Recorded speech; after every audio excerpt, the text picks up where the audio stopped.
Salut tout le monde, on se retrouve pour une nouvelle vidéo, ça fait super longtemps. Aujourd'hui, ça sera une révision d'un abonné avec cette Raketa Big Zero. Et je vous en dirai aussi un peu plus sur pourquoi j'ai été absent assez longtemps maintenant, parce que ça fait au moins 3 mois que j'ai pas posté. Et bon, je vous dirai ça au cours de la vidéo. Et on commence tout de suite. C'est lui qui a filmé, il a fait une partie du montage. J'ai raccourci quelques moments, mais on va découvrir ça tout de suite. Il avait déjà enlevé le mouvement de la montre avant de commencer à filmer. Et le principal, ça sera la révision. Il avait quelques questions, on va voir ça. On fera la vidéo en 2 parties. Donc jusque là, très très bien. On désarme avant d'enlever le balancier. Faut l'enlever au moins avant l'encre. Ça évite que le mouvement, le rouage se mette à tourner un peu trop vite, surtout le mouvement armé à fond. Donc là, ce que vous voyez, ce qu'il enlève, c'est une petite cale qu'on peut rencontrer. Ça sert à ajouter un petit peu de débat de jeu au balancier. Donc ça, c'est à l'assemblage du mouvement. Ils font le test et ils déterminent s'il faut plus ou moins de débat. Et donc, ils rajoutent des cales. Il en existe, suivant les marques, plusieurs épaisseurs différentes. Si vous n'avez pas de cale, vous pouvez utiliser ce qui est assez pratique. C'est le papier à cigarette. C'est super fin et des fois en le pliant 2, 3 fois, suivant l'épaisseur qu'on cherche, ça peut être plutôt pratique. Donc une fois qu'il a enlevé le balancier, il retourne le mouvement pour enlever la partie du mécanisme, enfin, au moins la chaussée et le mobile de minuterie qu'on voit là, et le renvoie pour éviter qu'il tombe quand il retournera. Mais c'est surtout la chaussée qui doit être clipsée sur l'axe de centre. Ça permettra, une fois qu'il sera côté pont, d'enlever le rouage facilement. Donc pour ce faire, il a utilisé un Presto. Ça va bien aussi. Faut faire attention s'il y a un pivot de 2 secondes. On va venir l'écraser et forcer dessus. Mais là, ça n'a pas l'air de poser souci. On verra aussi dans la vidéo quelques moments où on voit son petit atelier. On voit pas tout. D'ailleurs, dites dans les commentaires si ça vous intéresse de voir comment il s'est installé, parce qu'il me semble qu'il a un petit espace. Il nous redira ça dans les commentaires. D'ailleurs, merci à lui pour la vidéo, c'est super sympa d'avoir pris le temps de filmer. Je vais continuer mes commentaires, mais pour l'instant, vraiment pas grand chose à dire. Il se débrouille bien. Et on poursuit. Donc lui continue à démonter le côté mécanisme, mise à l'heure et remontage. C'est faisable. Moi j'aime bien garder la tige jusqu'au bout, ça permet de maintenir le mouvement et de le retourner plus facilement, mais bon, ça change pas grand chose. Là, on enlève le ressort de bascule. Moi j'ai tendance à le maintenir là où il y a l'arrondi. Ça évite qu'il parte comme ça. Et j'utilise d'autres bruxelles en général. Bon, ça m'arrive aussi, mais petit conseil, que des bruxelles en laiton comme ça, vaut mieux utiliser des bruxelles en acier. Parce que les ressorts sont assez costauds et on force dessus, du coup on abîme plus vite nos bruxelles. Ça reste du détail. Donc là on est passé côté pont et on enlève le pont d'encre. J'en profite pour vous parler du projet sur lequel j'ai bossé et ce pourquoi j'étais absent, qu'il n'y a pas eu de vidéo pendant un moment. C'est les initiations à l'horlogerie sur Rouen que j'ai donné. Je vous invite à aller faire un tour sur le site, je mettrai le lien dans la description. Et pour ceux que ça intéresse, il y a une prochaine date le 7 décembre et il y en aura d'autres un peu plus tard. Je m'arrête là pour la pub et on reprend avec les commentaires de la vidéo. Il enlève le pont d'encre et l'encre. Et là, il démonte le pont de rouage. Moi, j'aurais enlevé la lyre avec la pierre au niveau de la roue d'échappement. Pareil, c'est un détail, ça peut s'enlever par la suite aussi. Ça pose pas trop de soucis. C'est juste quand c'est sur la platine, plus de stabilité, plus simple à maintenir le pont. Sinon, pour l'état des composants, bah, ça a l'air d'aller, ouais, il n'y a pas beaucoup de traces. Il y a quelques marques d'usure un petit peu sur le pont, mais pour le reste, ça semble aller. Et si vous aussi, vous souhaitez m'envoyer des vidéos pour que je fasse la même chose, n'hésitez pas, envoyez-moi un mail. Ça pourrait être sympa d'en faire plusieurs. Quelques petits soucis pour attraper la roue d'encre, enfin la roue d'échappement. Mais ça va finir par venir, j'en suis sûr. Alors pour plus de facilité, ce qu'il pourrait faire, c'est continuer d'enlever le rocher et la partie du pont de barillet pour enlever le mobile de centre, mais que ce soit plus facile à sortir. Là, pareil, on évite trop d'attraper par la planche, même si là, il a l'air assez délicat. Parce que cette planche d'échappement, là, elle est vraiment toute fine. Ce serait dommage de la tordre, même s'il faut en vouloir un peu quand même, mais vaut mieux le prendre par l'axe directement. Il enlève ensuite le rocher. Donc c'est bien, on voit sur la vidéo, j'ai pas laissé à chaque fois, mais il observe bien toutes les pièces. Il regarde déjà au démontage s'il n'y a pas un défaut ou quoi que ce soit. Ou une grosse usure ou de la rouille. Au moins il sait sur quoi il peut se concentrer aussi sur le nettoyage ou insister un peu plus. Là, pareil, petit conseil, bon, là ça va encore. Mais quand on vient dévisser sur ce genre de porte-mouvement universel, faut essayer que la vis elle soit le plus possible au-dessus du support et pas dans le vide. Parce que le mouvement peut se retourner. De temps en temps, il faut assez forcer sur la vis pour pouvoir la dévisser. Et au moment où on appuie, bah, ça fait basculer le mouvement et il peut y avoir du dégât. Là, il est quand même assez proche du support. Alors ça pose pas trop de soucis. Pendant le démontage, il contrôle les ébats de chaque mobile. Là, en l'occurrence, celui du barillet. Donc, il y a du jeu, mais difficile de se rendre compte. Parce qu'il y a pas mal de jeu radial en plus de l'axial. Et je pense comme ça, hein, sans en être sûr, sans voir la pièce, que le barillet doit frotter sous le pont. Ou sur la platine, ou les deux. Et du coup, il y a peut-être un peu d'usure à ce niveau-là. Ou c'est de base aussi, hein, suivant la qualité des mouvements, ça peut venir de là. Il contrôle aussi les ébats des mobiles. Donc je sais plus ce qu'il a fait, je crois qu'il m'avait dit, mais il y a un moment, on lui redemandera qu'il note dans les commentaires s'il a modifié justement cette bague au niveau du pont de barillet, savoir s'il a réduit un peu les ébats ou pas. Ou ce qu'il a fait, s'il a trouvé que le barillet était pas mal usé au niveau du couvercle et du tambour. Ce qui fait aussi beaucoup de jeu axial. Radial. Ou les deux du coup. Voilà, il n'y a pas grand chose au niveau... Le mouvement a l'air assez propre hein, en soi. On voit quelques traces sous le barillet, mais pas grand chose. Un truc que j'avais pas dit, là, ça fait 2-3 fois qu'on le voit faire à la vidéo, on évite de mettre les doigts. Bon là ça va, c'est au démontage.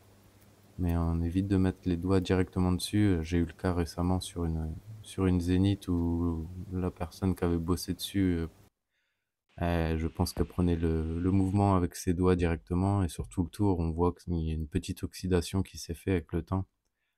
Bon, bien sûr, ça dépend des personnes, il y en a qui oxydent plus que d'autres, mais ça peut laisser des marques. Et c'est pas simple à enlever, voire ça ne s'enlève pas.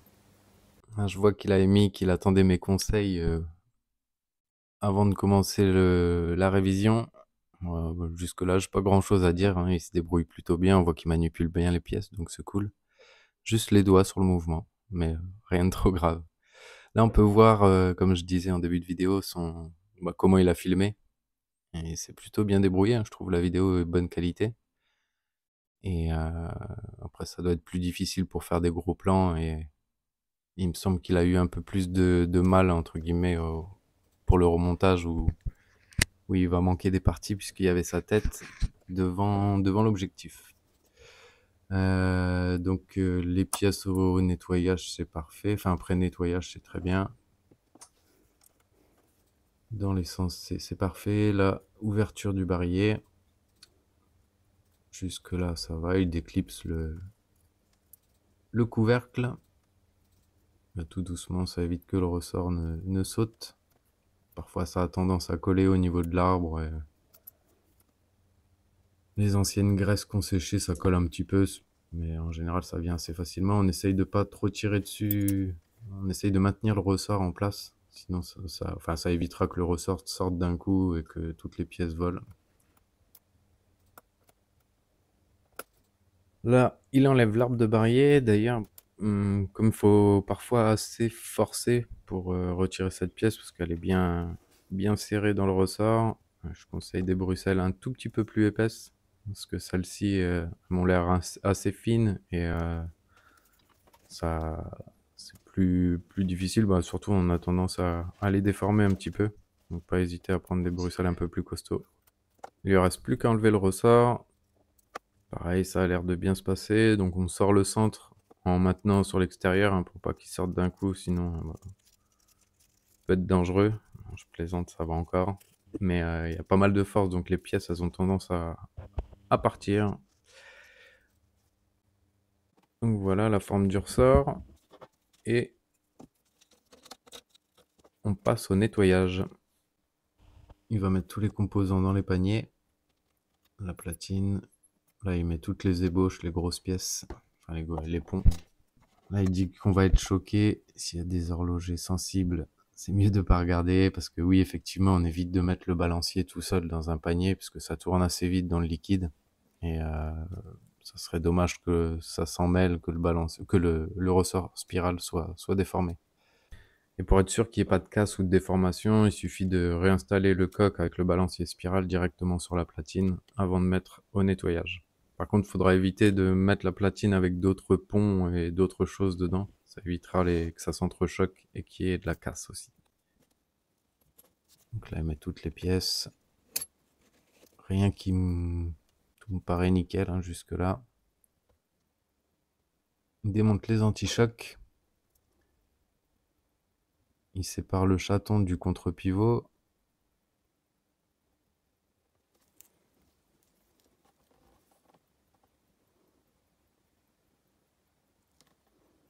Pour ceux qui n'ont pas l'habitude, évitez de les faire comme ça, les deux en même temps côte à côte.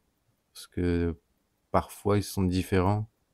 Si vous vous souvenez plus qui est qui, bon après ça se retrouve en faisant des tests, mais c'est un peu une perte de temps. Donc le plus simple c'est de les faire les uns après l'un après l'autre. Et puis là bah il met tout dans le panier. Ils ont l'air identiques les deux. Difficile à dire sur la vidéo sans loupe de contrôle. Donc il a des petits paniers exprès où bah, c'est ce que je fais aussi. Je mets les ressorts, les vis, tout ce qui pourrait passer dans les gros paniers. Ça pourrait passer entre deux paniers. Donc c'est plus simple pour tout retrouver. Des petits paniers comme ça, vissés. Et là, il passe au nettoyage sur une machine, une Toutain, une ancienne machine que je connais bien d'ailleurs. Pour les produits qu'il utilise, il me semble que c'est des produits de la marque Elma. Celui en rouge, ça doit être du 1 pour 9. Donc il mélange une dose de ce produit, c'est un produit concentré et on peut le diluer dans l'eau. Donc avec 9 doses d'eau si je dis pas de bêtises. Il nous redira. Mise en route de la machine, ça fait beaucoup de bruit, c'est la minuterie. C'est une vieille machine et il fait tourner. C'est un moteur qui vient faire tourner les paniers dans le liquide. Alors, je sais pas exactement le temps qu'il a utilisé, qu'il a laissé dans le premier bain. Donc il fait un premier bain dans ce produit-là. Bon, ça mousse bien. Ensuite, on relève un petit peu et on refait tourner pour que le produit sorte du panier au maximum pour sécher, essorer tout ça. On passe au deuxième bocal, donc même produit je suppose. Ça permet d'avoir un deuxième bain, au moins il est plus propre et les pièces ressortent nickel. Le premier c'est pour dégrossir le travail.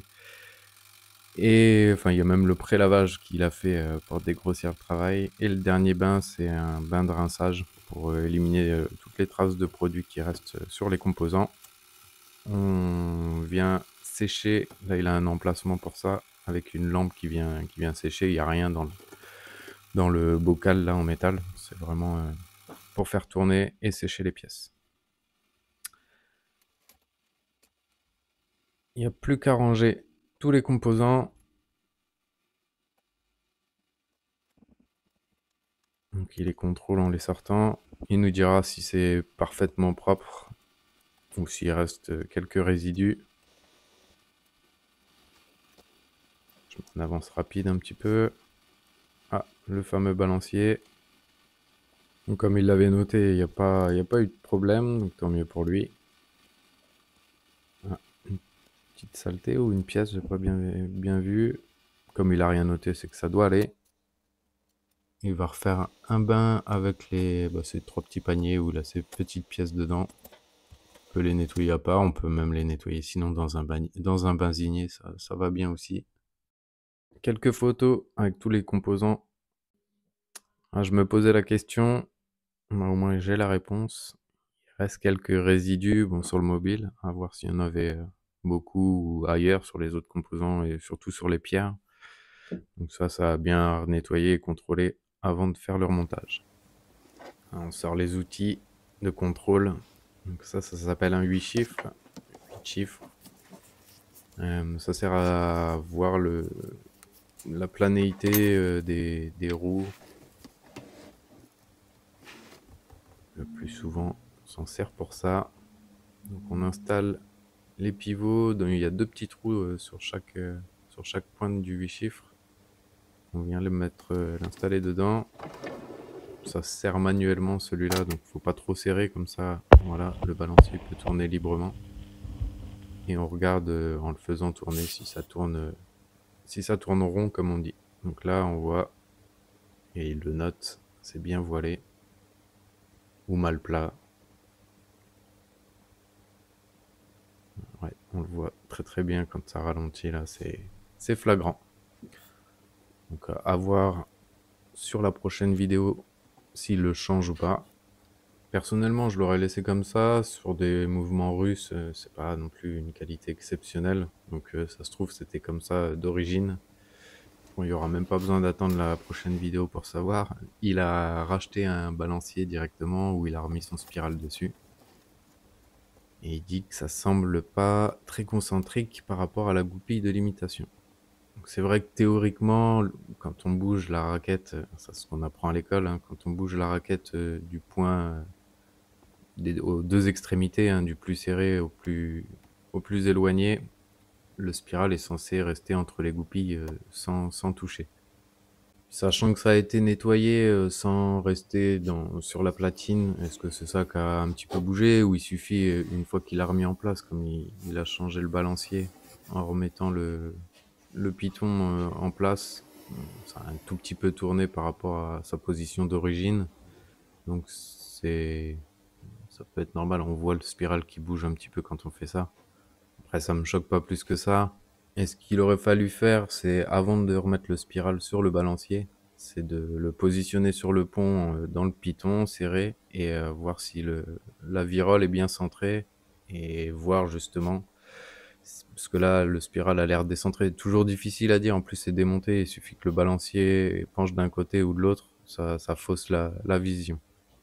De toute façon, oui, il faudra repositionner sur la platine pour faire les petits réglages de centrage du spiral, mais ça sera pas le sujet de la vidéo.